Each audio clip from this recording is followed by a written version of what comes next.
Dyno Bob here, 2015 Memorial Weekend. Hey, we're excited to show you what's happening in our shop today. What we're working on is a Ford Lightning pickup truck. These trucks make like 325 rear wheel from the factory. And we're going to show you how we pump this thing up close to 450 rear wheel with a stock long block. Nothing else done other than our porting and a few of the trick deals that we do. We're known for making good things better. That's what we do. So let's get started by getting into the what really is making the power, and that's our stage 8 porting, which all the porting we do nowadays, we're really trying to direct the line of sight air, really where the rotor's gulping the hardest. So you will see a lot of gasket shape changes as far as the inlet areas and such. Also on the hybrid pickup truck, the reason it's so much more efficient than maybe adapting this GT500 unit onto your truck, which I see some people doing that today, but the efficiency of the actual stock case cannot be beat. It packs air on top of the rotor, opposed to this unit here where it's directing air right at the back of the rotor, a spinning rotor, so it's not going to move the air as you're moving the air on top of the rotor. It's grabbing it, it's forcing it in. Similar to like a hot rod GMC Jimmy blower. You can't beat this design, period. And the other good part, when you go to put your truck together, all the nuts and bolts and pieces fit. And when you go to sell the truck or whatever, it looks like it's supposed to look. So there's a lot of reasons why we go that. But the bottom line is performance. That's what people are after, and that's what it's all about. So it just so happens a factory case, you cannot be beat. Also, these trucks, they love large throttle bodies. The reason being is because the air is coming in the top. It just can't hardly get enough air. So we find the larger the throttle body, the better. We can take a factory throttle body, modify it, get the flow up similar to like what we have today on this unit is an AccuFab, which is a very nice unit.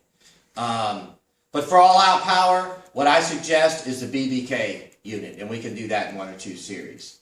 So the BBK will make about 23 at the tire. This AccuFab 15. We do one that's right at 15 also.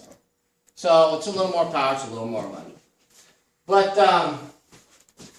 the results, let's look at the results. I want to show you the dyno graphs. I'm going to show you pretty much all the runs we made as Cody was tuning the vehicle.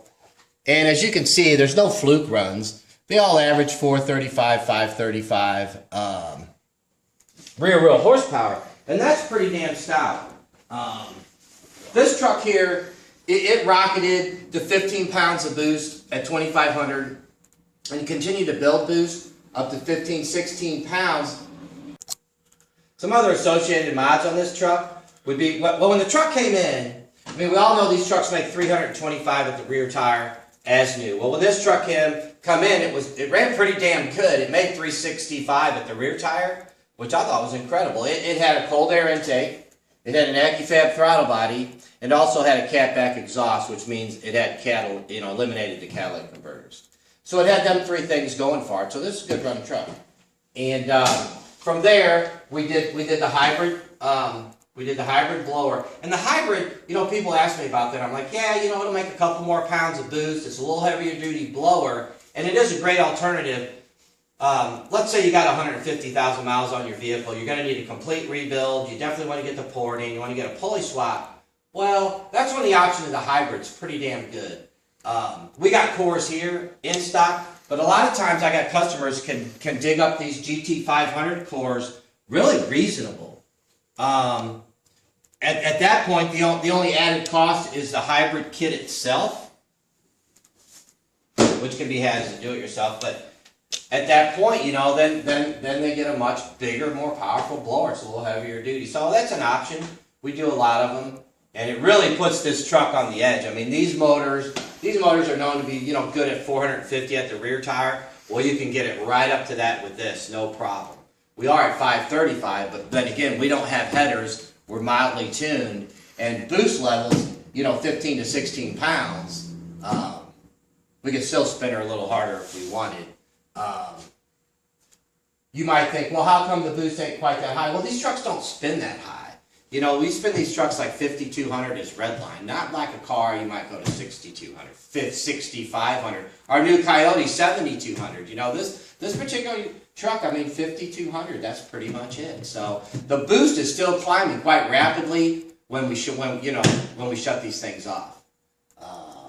And you know, the reason it does peak over pretty quick is just the inefficiency of the cylinder head. The exhaust port's very weak, and we just get up on the efficiency of this thing.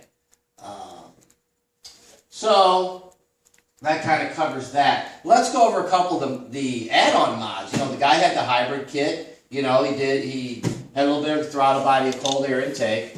We like to use these K&M breathers, but he also opted for another couple of options. One option that he wanted, and what's the two biggest things, you know, Eaton owners complain about? Heat soak and belt slip. Well, what we've done here at Stigameyer's is first we tackled the heat soak problem.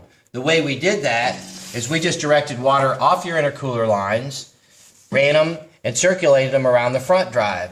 So it's virtually like holding this blower under a water faucet, which is going to keep the temperatures the same across the whole case. This inlet air, before the Venom cooler, you always had very cool temps. Let's say incoming air temp, maybe 100 degrees at the back of the blower. Well, the front of the blower might be getting 250.